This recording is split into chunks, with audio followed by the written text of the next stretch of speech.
Fala, segundo, beleza? Bom, estou começando com vocês uma aula de correção aqui de agropecuária, fechando então a apostila 3 de vocês, deixando aí tudo ok. Espero que vocês estejam compreendendo, dúvidas vocês me procurem ou no WhatsApp ou nas aulas e assim por diante, tá? Então nós vamos abrir aqui os exercícios da apostila de vocês. Nós vamos corrigir a partir...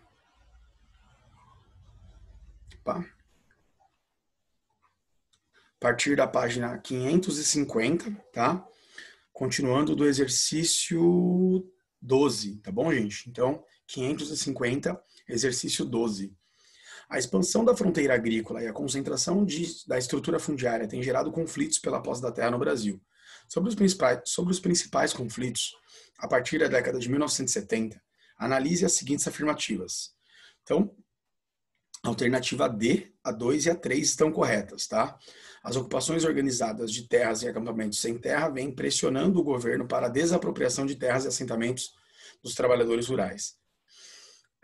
O Estatuto da Terra, gente, de 1964, ele prisma que a terra tem que ter função social. Então, ou ela serve de moradia, geração de empregos ou produção de alimentos.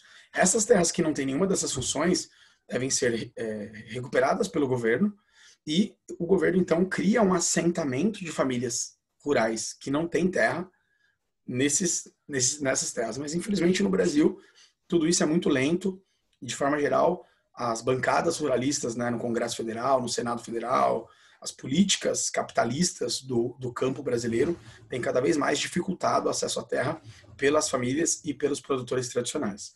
Isso gera um aumento da violência no campo, desemprego, miséria, fome, instabilidade, né, insegurança alimentar, né, que é até um tema que vocês já viram e tal, e assim por diante. Sobre a estrutura fundiária brasileira, assinale a alternativa correta. Então, vocês já sabem que a estrutura fundiária brasileira ela é concentrada, ou seja, poucas famílias, poucos proprietários são donos de grandes territórios do Brasil. A maior parte dos latifúndios está situada em áreas de expansão de fronteiras agrícolas, pecuárias e de exploração mineral. Tá? Alternativa B.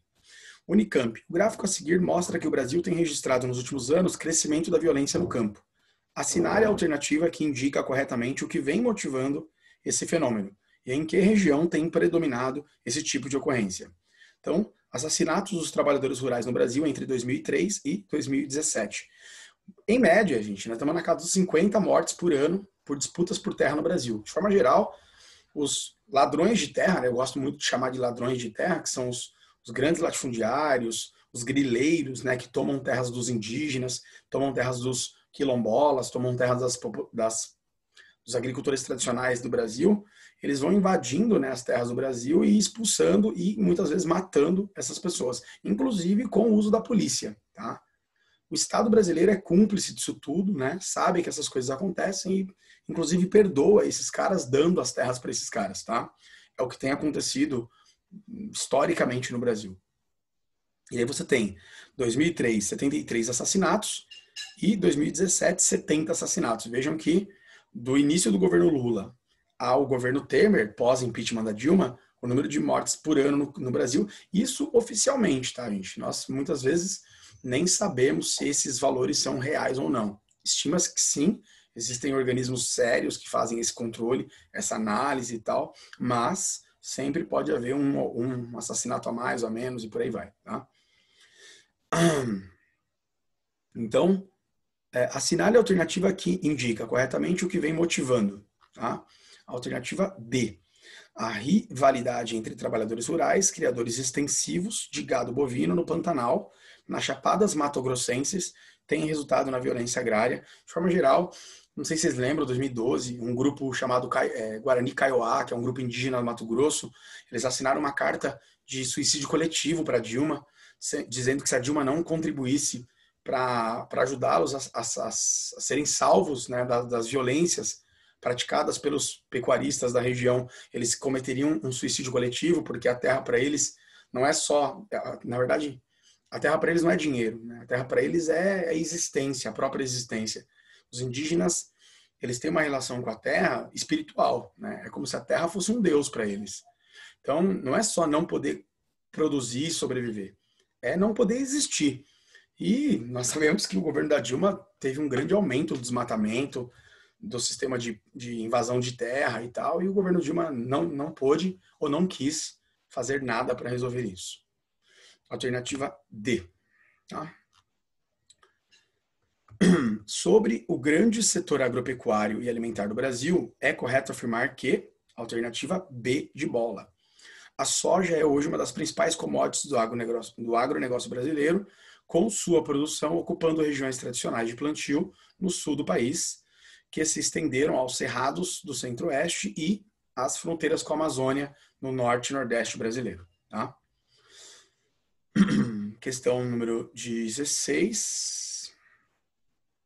Uso de agrotóxicos no Brasil em 2015 por cultura. Então vejam, soja, 52%, cana, 10%, milho, 10%, algodão. Então vejam que o agrotóxico é muito utilizado no campo brasileiro.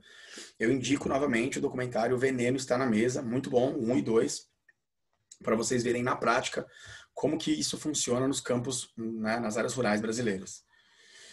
Uma característica econômica comum aos 4 cultivos brasileiros nos quais os agrotóxicos são mais utilizados é expressiva a relevância na pauta da exportação. Então, para gerar uma alta produtividade, os produtores se utilizam de tecnologias para reduzir perdas, né, para aumentar a produtividade e mitigar as perdas e os prejuízos. A agricultura, né, no caso a agricultura comercial, capitalista, é uma indústria de alimentos, é uma indústria de matéria-prima. Então, eu não posso ter prejuízos. Por isso mesmo, os produtores ficam dependentes desses produtos para reduzirem, então, os seus prejuízos, né, suas quebras de safra, como a gente costuma chamar, e aí aumentam os volumes de produtividade, aumentando os volumes de exportação, aumentando os seus lucros. Tá? Então, relevância na pauta da exportação. Para terminar, uma questãozinha do Enem. A agricultura ecológica e a produção orgânica de alimentos estão ganhando relevância em diferentes partes do mundo. No campo brasileiro também acontece o mesmo, impulsionado especialmente pela expansão da demanda de alimentos saudáveis, o setor cresce a cada ano, embora permaneça relativamente marginalizado na agenda de prioridades da política agrícola praticada no país. Ou seja, o governo está pouco se lixando para isso e está fazendo com que o agronegócio capitalista é o que seja prioridade no Brasil. Tá? Que tipo de intervenção do poder público no espaço rural é capaz de reduzir a marginalização produtiva da agricultura orgânica apresentada no texto? Né? Alternativa A, subsidiar os cultivos de base familiar. Quanto mais o governo ajudar o produtor familiar, mais agricultura de qualidade nós teremos, mais empregos serão gerados, mais alimentos saudáveis serão produzidos, tá? Mais baratos serão os alimentos comercializados no Brasil. Isso vai gerar mais imposto, isso vai gerar uma melhoria sistêmica da qualidade de vida das pessoas e da economia do país como um todo. Gente, trata-se da perda progressiva de produtividade de biomas inteiros, afetando parcelas muito expressivas dos domínios subúmidos e semiáridos em todas as regiões quentes do mundo. É nessas áreas ecologicamente transicionais que pressão sobre a biomassa se faz sentir com muita força, devido à retirada da cobertura vegetal, ao superpastoreio